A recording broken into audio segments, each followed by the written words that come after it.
Assalamualaikum warahmatullahi wabarakatuh. Kami dari kelompok 8 yang beranggotakan 1 Muhammad Taufik, 2 Widiati Pancarana, dan 3 Badriatul Mukaromah. Pada kesempatan hari ini kami akan mempresentasikan hasil diskusi kami yang berjudul Penawaran Uang dan Kegiatan Ekonomi Negara. Penawaran uang dan harga menurut pandangan klasik. Ahli-ahli ekonomi sebelum Keynes, terutama ahli-ahli ekonomi klasik, menumbuhkan analisis mereka kepada efek perubahan-perubahan penawaran uang ke atas tingkat harga. Teori keuangan ini boleh dibedakan menjadi 2 bentuk, yaitu teori kuantitas dan teori sisa tunai. Kenaikan penawaran uang akan menaikkan harga pada tingkat yang sama, dan penurunan penawaran uang juga akan menurunkan harga pada tingkat yang sama.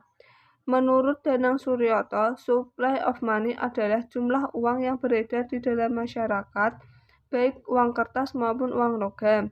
Jumlah nominal uang yang beredar sepenuhnya dikendalikan oleh bank sentral.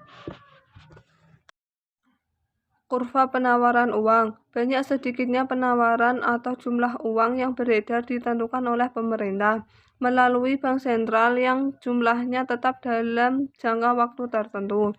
Perubahan dalam penawaran uang ditunjukkan oleh pergerakan-pergerakan kurva.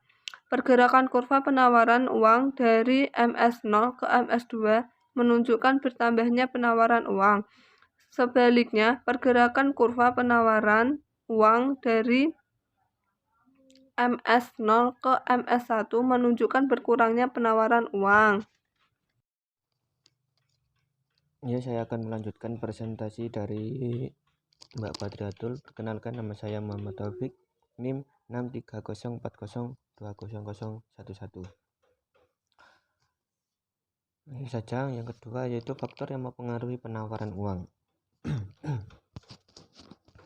Banyak faktor yang mempengaruhi pergeseran kurva penawaran uang, antara lain tingkat bunga, tingkat inflasi, pendapatan nasional, dan serta nilai tukar.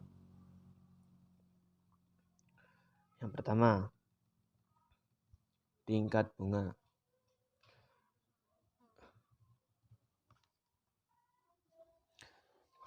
Bunga merupakan imbal jasa atas pinjaman uang. Imbal jasa ini merupakan suatu kompensasi kepada pemberi pinjaman atas manfaat ke depan dari uang pinjaman tersebut apabila diinvestasikan. Presentasi dari pokok utang yang dibayarkan sebagai imbal jasa atau bunga dalam suatu periode tertentu disebut suku bunga. Suku bunga tetap adalah suku bunga pinjaman yang tidak berubah sepanjang masa kredit.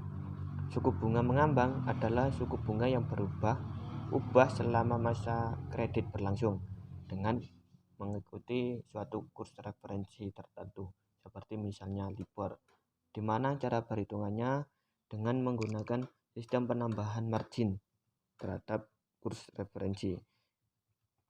Tingkat bunga merupakan faktor utama yang mempengaruhi jumlah uang yang beredar dalam perekonomian. Tingginya tingkat bunga menyebabkan biaya produksi meningkat, yang pada gilirannya menyebabkan dunia usaha menjadi lesu. Tingkat yang kedua yaitu tingkat inflasi. Inflasi dapat disebabkan oleh 2 hal, yaitu tarikan permintaan kelebihan, likuiditas atau alat tukar, dan yang kedua adalah tekanan produksi atau distribusi. Inflasi tarikan permintaan, demand pull inflation, lebih dipengaruhi dari peran negara dalam kebijakan moneter yang dilakukan bank sentral. Inflasi ini terjadi akibat adanya permintaan total yang berlebihan yang biasanya dipicu oleh membanjirnya likuiditas di pasar, sehingga terjadi permintaan yang tinggi dan memicu perubahan pada tingkat harga. Bertambahnya volume alat tukar atau likuiditas yang terkait dengan permintaan terhadap barang dan jasa mengakibatkan bertambahnya permintaan terhadap faktor-faktor produksi tersebut.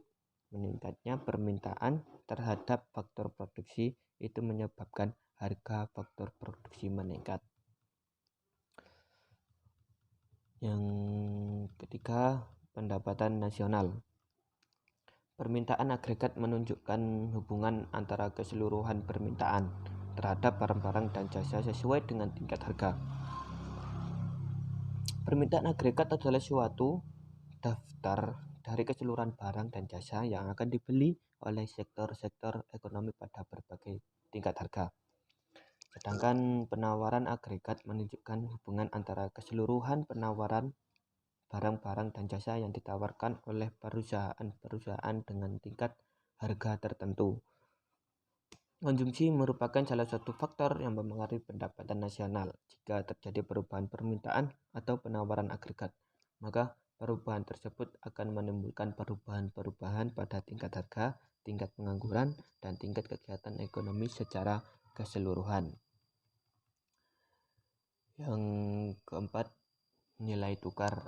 Jika nilai tukar rupiah menurun, pemerintah akan menurunkan jumlah rupiah yang beredar, sehingga sesuai hukum keseimbangan permintaan dan penawaran. Tingkat bunga akan naik dan nilai rupiah pun terangkat. Nilai tukar yang berdasarkan pada kekuatan pasar akan selalu berubah di setiap kali nilai-nilai satu dari dua komponen mata uang berubah. Sebuah mata uang akan cenderung menjadi lebih berharga bila permintaan menjadi lebih besar dari pasokan yang tersedia. Nilai akan menjadi berkurang bila permintaan kurang dari penawaran yang tersedia. Peningkatan permintaan terhadap mata uang adalah yang terbaik karena dengan meningkatnya permintaan untuk transaksi uang atau mungkin adanya peningkatan permintaan uang yang spekulatif. Lanjut dari pembahasan itu 3 kurva penawaran uang terhadap faktor-faktor produksi tersebut. Meningkatnya permintaan terhadap faktor produksi itu menyebabkan harga faktor produksi meningkat. Yang ketiga, pendapatan nasional. Permintaan agregat menunjukkan hubungan antara keseluruhan permintaan terhadap barang-barang dan jasa sesuai dengan tingkat harga. Permintaan agregat adalah suatu daftar dari keseluruhan barang dan jasa yang akan dibeli oleh sektor-sektor ekonomi pada berbagai tingkat harga. Sedangkan penawaran agregat menunjukkan hubungan antara keseluruhan penawaran barang-barang dan jasa yang ditawarkan oleh perusahaan-perusahaan dengan tingkat harga tertentu. Konsumsi merupakan salah satu faktor yang mempengaruhi pendapatan nasional. Jika terjadi perubahan permintaan atau penawaran agregat, maka perubahan tersebut akan menimbulkan perubahan-perubahan pada tingkat harga, tingkat pengangguran, dan tingkat kegiatan ekonomi secara keseluruhan. Yang keempat, nilai tukar. Jika nilai tukar rupiah menurun, pemerintah akan menurunkan jumlah rupiah yang beredar, sehingga sesuai hukum keseimbangan permintaan dan penawaran. Tingkat bunga akan naik dan nilai rupiah pun terangkat. Nilai tukar yang berdasarkan pada kekuatan pasar akan selalu berubah di setiap kali nilai-nilai satu dari dua komponen mata uang berubah. Sebuah mata uang akan cenderung menjadi lebih berharga bila permintaan menjadi lebih besar dari pasokan yang tersedia. Nilai akan menjadi berkurang bila permintaan kurang dari penawaran yang tersedia. Peningkatan permintaan terhadap mata uang adalah yang terbaik karena dengan meningkatnya permintaan untuk transaksi uang atau mungkin adanya peningkatan permintaan uang yang spekulatif. Lanjut dari pembahasan itu 3 kurva penawaran uang. Teori penawaran uang tanpa bank dan teori penawaran uang modern. Dalam penawaran uang akan dijelaskan tentang dua hal, yaitu 1. Teori penawaran uang tanpa bank. Teori-teori lama tentang jumlah uang yang beredar sangat sederhana dan menganggap seakan-akan perbankan itu tidak ada. Teori yang sederhana adalah gambaran dari sistem standar emas yang salah satunya memiliki fungsi sebagai alat pembayaran. 2. Teori penawaran uang modern. Dalam perekonomian modern, sumber dari terciptanya uang beredar adalah otoritas moneter serta lembaga keuangan. Otoritas moneter merupakan pemasok uang inti atau uang primer, sedangkan lembaga keuangan merupakan pemasok uang sekunder masyarakat. Persamaan perubahan teori kuantitas uang dan teori sisa tunai. 1. Teori kuantitas uang. Pandangan dari teori kuantitas uang adalah perubahan dalam penawaran uang akan menimbulkan perubahan yang sama tingkatnya ke atas harga-harga. Dan perubahan kedua variabel tersebut adalah ke arah yang sama. 2. Teori sisa tunai. Teori ini juga menerangkan sifat hubungan di antara penawaran uang dan tingkat harga. Teori sisa tunai mempunyai pandangan yang sama dengan teori kuantitas uang. Teori ini juga berpendapat bahwa perubahan dalam penawaran uang akan menimbulkan perubahan harga-harga yang sama tingkatnya. Selanjutnya, uang dan kegiatan ekonomi dalam pandangan Keynes. Keynes berkeyakinan bahwa pengangguran selalu wujud dan menyebabkan tingkat kegiatan dalam ekonomi belum mencapai tingkatan yang maksimum. Keadaan ini dapat diperbaiki melalui dua pendekatan. Yang pertama, menaikkan pengeluaran agregat. Maksudnya, perubahan pengeluaran pemerintah dan komponen pengeluaran agregat lain seperti ekspor dan investasi, dan juga membuat perubahan dalam sistem pajak pemerintah. Yang kedua, menambah penawaran uang. Selanjutnya, kebijakan moneter dan kegiatan ekonomi. Kebijakan moneter merupakan kebijakan yang dilakukan oleh pemerintahan melalui bank sentral guna mengatur penawaran uang dan tingkat bunga dalam tingkatan yang wajar dan aman.